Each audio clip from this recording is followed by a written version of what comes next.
Hello, welcome to Rise Up Academy.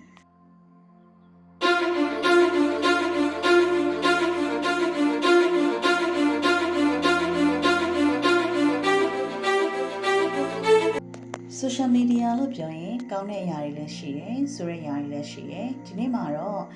social media ရဲ့ negative side effects လေးတွေကိုပြောပြပေးသွားမယ်ပေါ့နော် Social media can have several negative side effects including mental health issues like anxiety and depression, sleep disturbances and social isolation. It can lead to body image issues, cyberbullying and addiction.Additionally, excessive screen time can contribute to physical health problems like poor posture and vision problems. Social media social media use can have several negative side effects. အဲ့တော့သူ့မှာက negative side effects တွေအများကြီးရှိနိုင်တယ် including ဘာတွေပါလဲလို့ပြောရင် mental health issues အဲ့တော့စိတ်ကျန်းမာရေးပေါ့နော်စိတ်ကျန်းမာရေးတွေနဲ့ပြောမယ်ဆိုရင်ဒါ mental health issues နဲ့ပြောမယ်ဆိုရင် anxiety ဒါဆိုရင်ပူပန်မှုတွေရှိရင် depression စိတ်ဓာတ်ကျတာတွေနော်ဒါမျိုးတွေရှိမယ် sleep disturbances ဆိုတာအိပ်မပျော်တာတွေနောက်တစ်ခုက social isolation လို့ပြောရင်တယောက်တည်းကွက်ထွက်ပြီးတော့ social isolation လို့ပြောရင်ကိုကအထီးကျန်လာတာပေါ့နော်ဒီနေ့အဖြစ်အကုန်လုံးကဖုန်းတွေသူ့အနေနဲ့သူသုံးနေတဲ့အခါမှာကိုတယောက်တည်းပဲဖြစ်နေတယ်ဒါမျိုးပေါ့အဲ့တော့ကိုမှ friends တွေအများကြီးရှိပေမဲ့လည်းတကယ်ကိုဘေးနားမှာဘယ်သူမှမရှိနေဘူးဒါမျိုး social isolation it can lead to body image issues အဲ့တော့တနည်းအားဖြင့် body image issues တွေလည်းဖြစ်နိုင်တယ် body image issues လို့ပြောရင်သူကပိန်တာဝါတာဒါမျိုးတွေပေါ့နော်cyberbullying လုပ်တာမျိုးတွေလည်းဖြစ်နိုင်တယ် addiction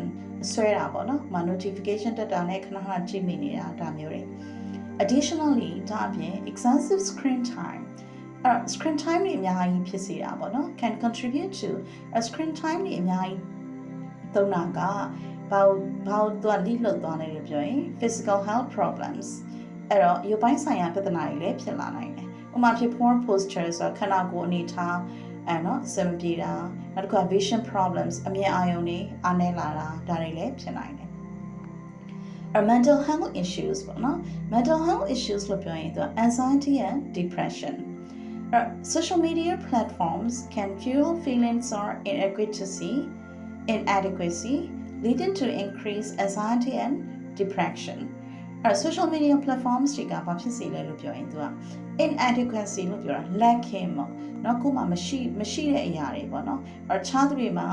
ရှိနေတာရှိမယ်ကိုမှမရှိတာဖြစ်မယ်ပေါ့ဒါကို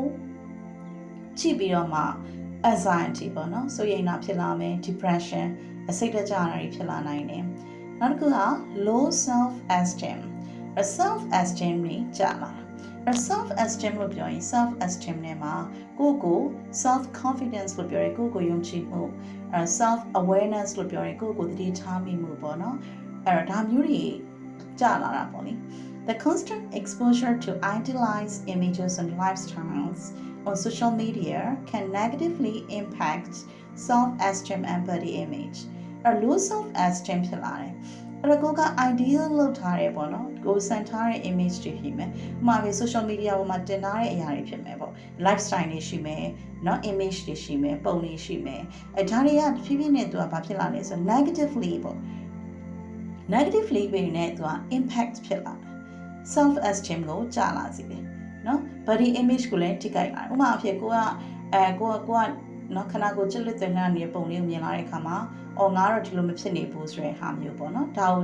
လိုက်ပြီးတော့ compare လုပ်မိနေတဲ့ဟာမျိုးတွေပေါ့နော်comparison တွေပါလာတယ်ပေါ့ဒါမျိုးတွေနော်နောက်တစ်ခုက social isolation while social media can connect people excessive use can lead to feelings of isolation and loneliness social media ကသူက connect လုပ်ဖို့အတွက်သုံးတာပဲလူတွေကိုဒါပေမဲ့ connect လုပ်ဖို့အတွက်သုံးပေမဲ့ကိုယ့်ရဲ့မှာရှိတဲ့ friends တွေအကုန်လုံးနဲ့ကိုယ်က connect လုပ်နေလားပြန်စဉ်းစားကြည့်မလုပ်နေမိဘူးเนาะမလုပ်နေဘူးအဲ့တော့အဲ့ခါကျတော့ဖြစ်လာလဲဆို isolation ဖြစ်လာတယ်ကွဲထွက်လာတယ် loneliness အထီးကျန်လာတယ်ဒါတွေဖြစ်လာတယ် fear of missing out နောက်တစ်ခုကတော့ FOMO လို့လည်းပြောတယ်เนาะ FOMO ဆိုတာဒီနေ့ခေတ်မှာထပ်ပြီးတော့ထွက်လာတယ် trend တစ်ခုပေါ့လေเนาะ trend စကားလုံးပေါ့လေ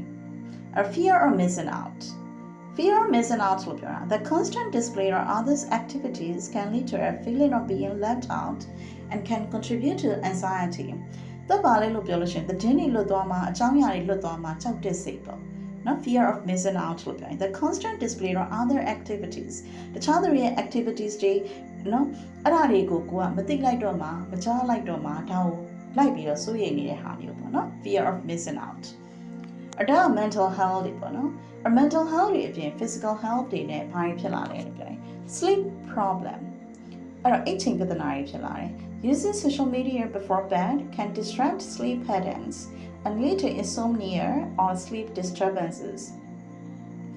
Social media သုံးတာကဒီလိုမျိုးအိတ်ချိန်ပေါ့နော်အိတ်ချိန်မတိုင်းခင်ပေါ့အိတ်ရမဝင်ခင် social media သုံးတယ်ဒါဆိုရင်သူကဘာဖြစ်လာလဲဆို sleep patterns လို့ပြောတယ်ကိုယ့်ရဲ့အိတ်တဲ့အနေထားဥပမာဖြစ်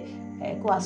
scroll down လုပ်နေနေကိုကဘာလဲဆိုတော့ penetration ရောက်လို့ရောက်မှန်းလည်းမသိဘူးပေါ့နော်ဒီတိုင်းပဲ like ကြည့်တက်လာသမျှဟာတွေကိုပဲ like ပြီးတော့ပေါ်လာတဲ့ new feeds တွေကိုပဲကိုက like ကြည့် scroll down လုပ်နေနေဘယ်ချိန်ရောက်လို့ရောက်မှမသိဘူးအဲ့တော့အိတ်ချိန်တွေက pattern မမှန်တော့pattern မမှန်တဲ့အခါမှာကိုကဘာဖြစ်လာလဲဆို insomnia လို့ပြောတယ်အိတ်မပျော်တဲ့ယောဂတွေဖြစ်လာနိုင်တယ် physical health issues excessive screen time can contribute to sedentary lifestyles which can lead to obesity poor posture and vision problems Our physical health issues အနေနဲ့ဆိုရင်လည်းကိုကဘာဖြစ်လာလဲဆိုရင် lifestyle changes တွေဖြစ်လာတယ်ပေါ့နော်အဲ့တော့ obesity အဝါလွန်တာတွေဖြစ်လာမယ် poor posture posture အနေထားတွေမမှန်တာဖြစ်လာမယ် vision problems ဒါအမြင်အာရုံချွတ်တဲ့တာတွေဖြစ်လာနိုင်တယ် other negative effects တခြား negative effects တွေကလည်းရှိနိုင်သေးတယ်ဘာလဲလို့ပြောရင် cyberbullying and harassment social media can be a breeding ground for cyberbullying where users can be exposed to harassment and abuse. Social media လို့ပြောရင် social media မှာဒီလိုမျိုး breeding ground เนาะဒီလိုမျိုးမွေးဖွားနေရဖြစ်တယ်เนาะဒါဘာတွေလဲလို့ပြောရင် cyberbullying အကိုကတော့ comment လေးတစ်ချောင်းရေးလိုက်တာပဲပေါ့နော်တခြားသူကိုဟဲ့ဘာဖြစ်တယ်ညာဖြစ်တယ် comment တစ်ချောင်းရေးလိုက်တာပဲဒါပေမဲ့ဒါကိုဒီ comment ကိုပြန်ပြီးတော့ဖတ်ကြည့်ရဲ့ကာယကံရှင်ပေါ့နော်ဒီလိုပြောခံနိုင်ရတဲ့ကာယကံရှင်ကကြတော့သူစိတ်ထဲမှာဒါစိတ်ကောင်းဖြစ်သွားမယ်เนาะနောက်တစ်ခါ harassment ပေါ့เนาะharassment လုပ်တာတွေเนาะ abuse လုပ်တာတွေဒါမျိုးတွေကဖြစ်လာနိုင်တယ်เนาะ addiction ဆွဲလန်းတာเนาะ the constant notifications and the potential for social comparison can lead to addictive behaviors particularly among young people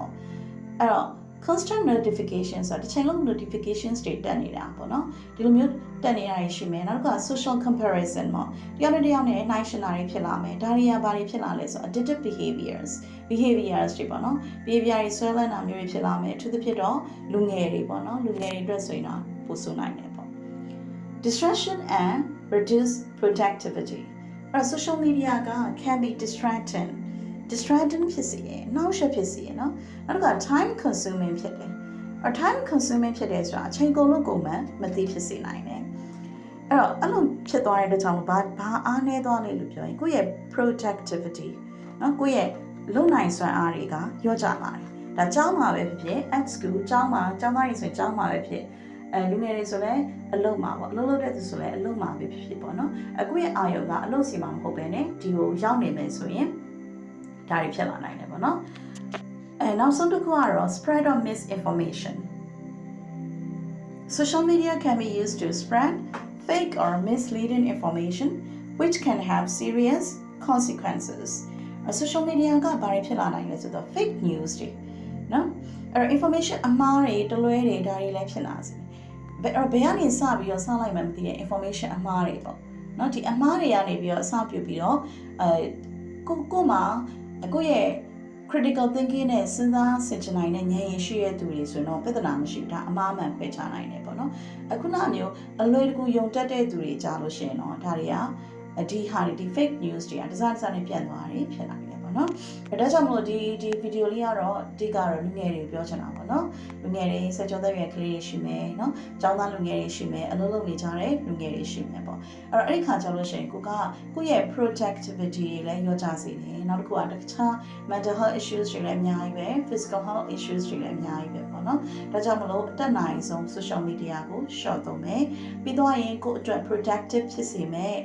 ဥပမာ YouTube လိုဟာမျိုးတခြားအများကြီးပဲပေါ့နော်တခြားလက်ခံမှာဆိုရင်အလွယ်တကူကိုက line ပေါ်နေပြီးတော့ internet ပေါ်နေပြီးတော့သင်ယူလို့ရနေတဲ့အရာတွေအများကြီးပဲပေါ့နော်ဥပမာ Coursera ရှိမယ် edX ရှိမယ် edX ရှိမယ် Skillshare ရှိမယ်ဒီလို app တွေကနေပြီးတော့သင်ယူနိုင်လို့လည်းရနေပြီဒါကြောင့်မလို့ social media ကိုအတက်နိုင်ဆုံး short သုံးမယ် short သုံးပြီးသွားရင်ကိုယ့်ရဲ့ productive ဖြစ်တဲ့အရာတွေကိုလုပ်မယ်ဆိုရင်ပို့ပြီးတော့ကိုယ့်အတွက်အများကြီးအကျိုးရှိစေနိုင်တယ်ပေါ့နော်ဒါလေးကိုပြောရင်းနဲ့ဒီကိုချုပ်လိုက်ပါတယ်ကျေးဇူးတင်ပါတယ်